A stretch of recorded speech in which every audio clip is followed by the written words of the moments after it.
G'day, Tiny here from Off Tap Brewing. Happy Beer Fun Friday, guys. Beer Fun Friday for me. Dishes, done. The wife will be happy. I'll put those away as soon as they're dry. The washing, going.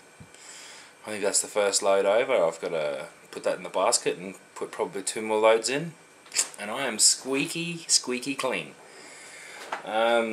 Just catching up on some Homebrew Wednesday videos and some Beer Fun Friday videos.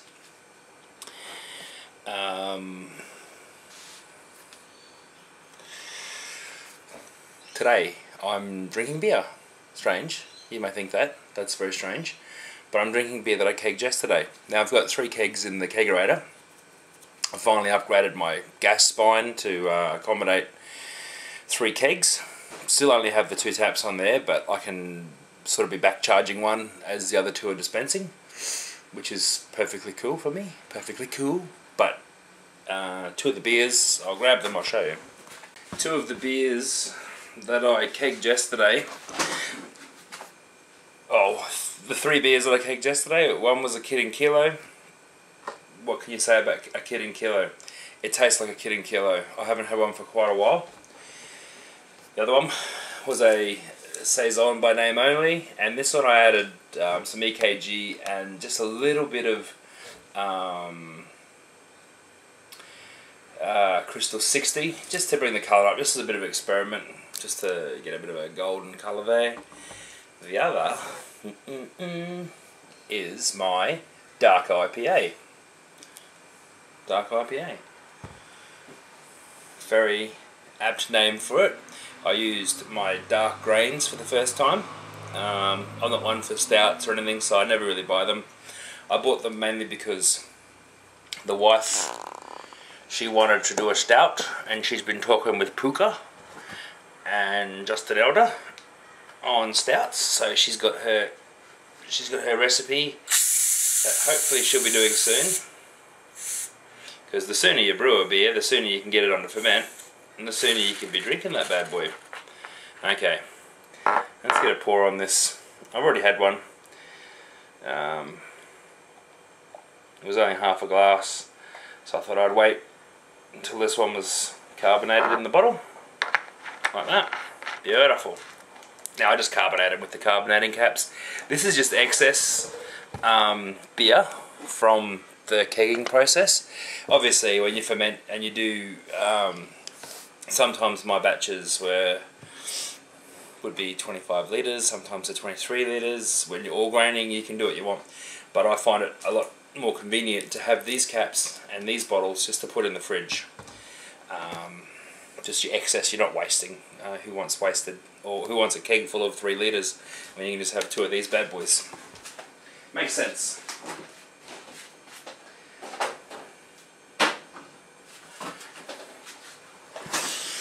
Now, straight away,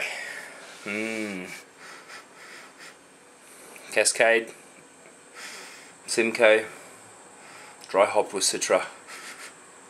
I don't know what I'm smelling. I know I'm smelling those hops because I know I put them in and I've used them before, but I'm not a trained beer sniffer.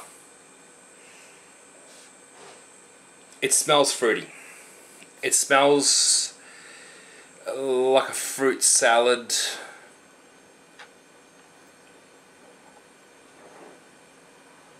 Definitely smells like a fruit salad. Right. I can't pick up any of the roasted smell or anything like that at all. Now, as I said, I was drinking this yesterday and I've had one today already, and yeah, it's still thick. There's still heaps of yeast in it. I just pulled it straight out of the keg, out of the fermenter. I've still got half a fermenter sitting there, crash chilling, so I'll keg that up as soon as that's crash chilled and settled. But this stuff wasn't settled. It wasn't conditioned at all. It was just dropped. It was just kegged straight away, hand bottled. So there's a lot of sediment in it, and it builds up quite quickly. So it's a bit thick, bit of a thick yeast flavour there, but and thick mouthfeel. But when drinking it,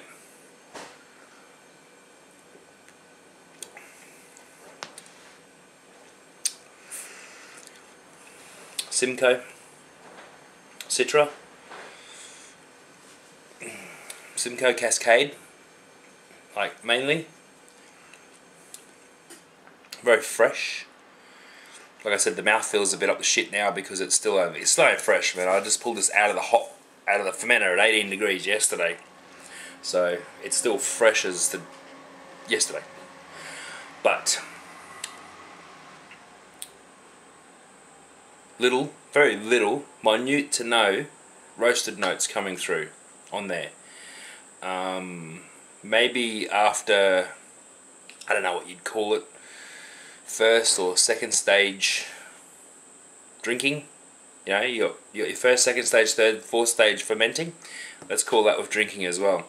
You got your first stage drinking when you put it to your face and your nose catches it, and then you put it in your mouth at second stage. You're breathing in and close it up and swallow. That's third stage. Fourth stage is where you're sitting back processing, and you're just left with the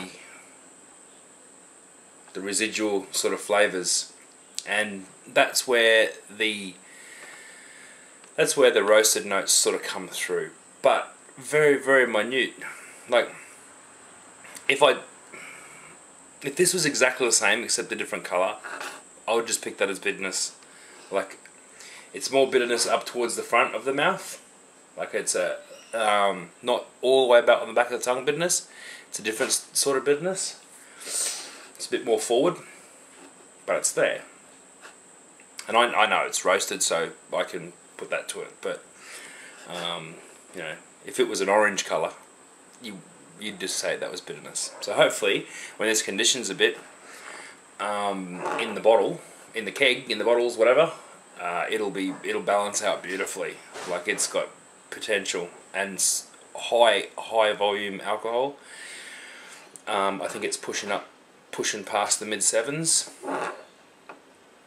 and you get warm off it, but it is completely disguised. There is no alcohol flavour at all. You can feel it after you've had one. This is my second. I had half of one before, so this has been my 1.5, and yeah, it's probably high 7s, high, like nearly 8%, I'd say, and you can feel it burn. It's down in here, but when you're drinking it, there is no concept of alcohol.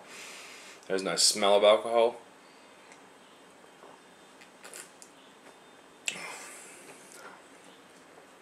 There's nothing that alludes you to it having a high alcohol content. So I got that part right.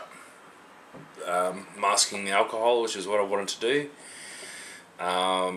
Probably next time I'll bring the bitterness down a little via my hops, if I'm going to do the dark one again. But you know, all these decisions will have to be made once it's been in the keg for a couple of days, cleared out, and done that properly.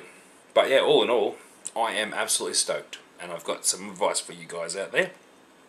If you are going to brew a beer, step outside the box sometimes, because if my wife hadn't wanted to do a stout, there's no way I'd have these grains in the house, and I buy my grains a ton at a time, so to buy a kilo of this didn't work out too bad, actually. I'm pretty impressed with it. Next time I get my grains up, I might throw in a bag of this sort of malt. We've got some chocolate malt there. She's doing a puka style chocolate stout with cocoa nibs and all that sort of stuff.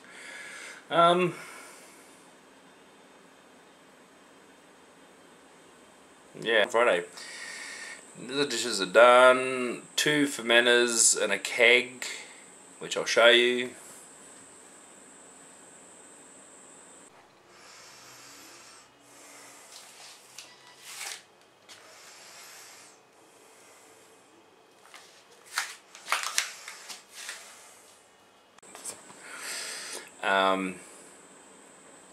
They need to be cleaned, and hey presto, they're clean because I cleaned them all before I started the video, but I took the video of that before I started cleaning them. Tricky, hey, the magic of editing. Thanks, Chubby. I haven't seen any videos out there from people doing pros and cons on their brew systems. Come on guys, people need some info. People need some info. Harry Brew, kudos to you, brother. My hat comes off. I know what it's like. I know what it's like to have alcohol around you and not drink it while you're wanting it to prove a point. I know what it's like to have alcohol around you and not be allowed to drink it. And, you know, I know the benefits and how you feel once you've been off it for a while. But, yeah, no, good job, man. Really good job.